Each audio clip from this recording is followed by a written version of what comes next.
శ్రీకృష్ణుడు నెమలి పింఛాన్ని ఎందుకు ధరిస్తాడు అంటే మనం వెంటనే చెప్పే ఆన్సర్ శ్రీకృష్ణుడు అస్ఖలిత బ్రహ్మచారి.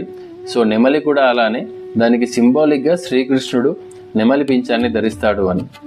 కానీ ఎప్పుడైతే నెమలి రీప్రొడక్షన్ ప్రాసెస్ కూడా అన్ని పక్షుల్లాగే అని తెలిసాక దానికి మనం జస్టిఫికేషన్ ఇవ్వలేం.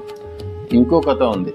ఆ కథ ప్రకారం శ్రీరాముడికి సీతకి సరస్సు యొక్క దారి చూపెట్టే క్రమంలో నెమలి తన ఈకలన్నింటినీ పోగొట్టుకుంటుంది. సరస్సు వద్దకు చేరేసరికి ఆ నెమలి చనిపోయి ఉంటుంది. అప్పుడు రాముడు ఆ నెమలికి వరం ఇస్తారట, నెక్స్ట్ కృష్ణావతారంలో నీ పింఛాన్ని నేను ధరిస్తాను అని. రెండు కాకుండా మరో కథ కూడా ఉంది. శ్రీకృష్ణుడు తన చిన్నతనంలో నాట్యం చేస్తూ ఉంటే ఆ నాట్యానికి మురిసిపోయిన ఒక నెమలి తన పింఛాన్ని ఇచ్చిందంట. అప్పటి నుంచి శ్రీకృష్ణుడు ఆ నెమలి పింఛాన్ని ధరించడం స్టార్ట్ చేశారంట. మనం పైన చెప్పుకున్న 3 కథల్లో ఒక లాజిక్